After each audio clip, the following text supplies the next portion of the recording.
నమస్తే అందరు ఎట్లున్నారు? అందరు మంచిగా ఉన్నారా? నేను గోకుల్ చాట్కి అయితే వచ్చిన అనమాట. గోకుల్ చాట్లో వచ్చింది నేను ఎందుకంటే మిర్చి తినడానికి. గోకుల్ చాట్లో చాలా ఐటమ్ అయితే ఉంటుంది. Kachori, samosa, gravy kachori, gravy samosa and chutney samosa and పావు బాజీ, పానీపూరి, దహి పాపడి ఇవన్నీ ఉంటాయి అన్నమాట. సేవ్ పాపడి కూడా ఉంటాయి. అయితే నాకు ఇవన్నీ ఏం నచ్చవు. నేను తినేది ఓన్లీ మిర్చి అనమాట. మిర్చి ఎంబడి గ్రేవీ ఇస్తారు చూడండి, ఎంత టేస్ట్ ఉంటుందో తెలుసా. ఆ గ్రేవీ కోసం ఎందుకు కాదు, నాకు ఆల్రెడీ మిర్చి అంటే నాకు చాలా ఇష్టం అన్నమాట. కానీ నేను మిర్చి నార్మల్గా తింటా, కానీ గోకుల్ చాట్లో తినే మిర్చి మాత్రం నేను కంపల్సరీ చట్నీతోనే తింటాను అనమాట. 30 రూపీస్కి 2 మిర్చీలు అయితే ఇచ్చిండు.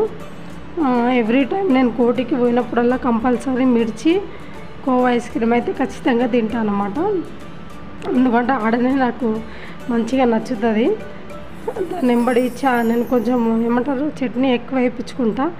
ఎందుకంటే మిర్చీలు తినేసిన తర్వాత కొంచెం మిగులుతుంది కదా, ట్యాంగీగా బాగుంటుంది చట్నీ. అందుకే కొంచెం మిగిలింది కూడా తాగేస్తాను అన్నమాట. బాగుంటుంది. బయట ఐస్ క్రీమ్ ఉంటుంది, తాగేసి ఎవరన్నా పక్కన ఎవరన్నా చూస్తున్నారా చూసుకొని మనం పైసలు పెట్టి కొన్నాం కదా, తాగితే ఏం నో ప్రాబ్లం అనిపిస్తుంది అన్నమాట. నాకు మంచిగా తాగేసి బయట ఐస్ క్రీమ్ ఉంది, కోవా ఐస్ క్రీమ్ కంపల్సరీ అయితే తింటాను అన్నమాట. నేను ఒకవేళ మిర్చి తినలేకపోయినా ఐస్ క్రీమ్ మాత్రం కంపల్సరీ అయితే తీసుకొని తింటాను అన్నమాట.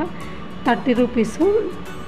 దానికి కిందనే ఉంటాయి, పైన ఉండే మళ్ళీ మధ్యలో ఉండే లాస్ట్కి కోవా ఏమంటారు బాదం, కాజు అయితే ఇస్తారనమాట. చాలా బాగుంటుంది టేస్ట్.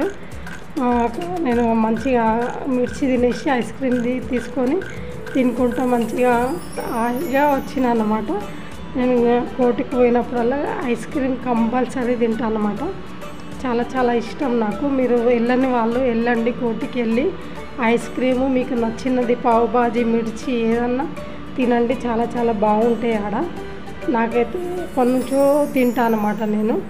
కోవా ఐస్ క్రీమ్ కూడా చాలా సూపర్ ఉంటుంది, బాగుంటుంది.